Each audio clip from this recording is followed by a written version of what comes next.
So here's everything you'll need for your privacy set.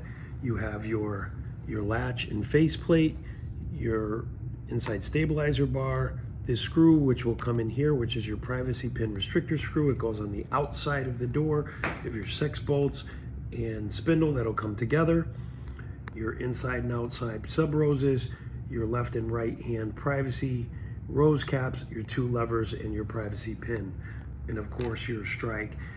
First thing you want to do is adjust your latch by whatever your hand is. Make sure that the latch is installed with the word up in that direction. Okay, you're going to take your stabilizer ring. Keep in mind it has grooves on the top and bottom which align with cuts on your sub roses here and here so that they seat flat and don't move in the door. You're going to insert your stabilizer ring into the door, ensuring that these 2 through bolt patterns are at 12 and 6 o'clock. Insert your latch into the door, seat it straight, get your faceplate on. Once your faceplate is in, install your screws here.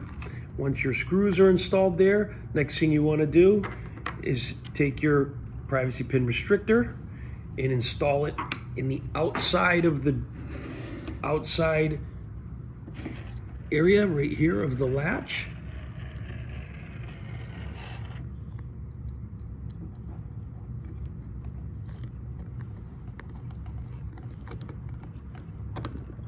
Once it's seated and hand tight, it'll be affixed there. Next thing you want to do is take your spindle, which comes together like this, tighten it all the way, and then do 1.5 turns. Even 2 turns is fine. Outside stops go on the outside.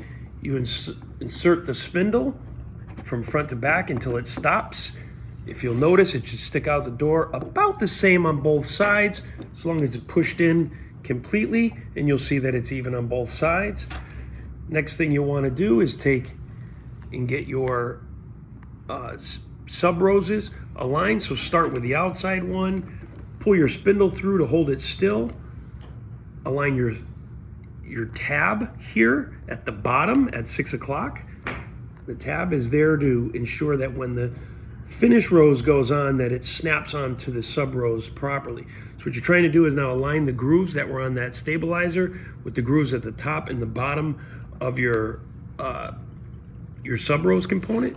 Get them aligned so that they catch on there and pop right onto your sub rose component. So once you get them aligned up, it'll take a little finagling.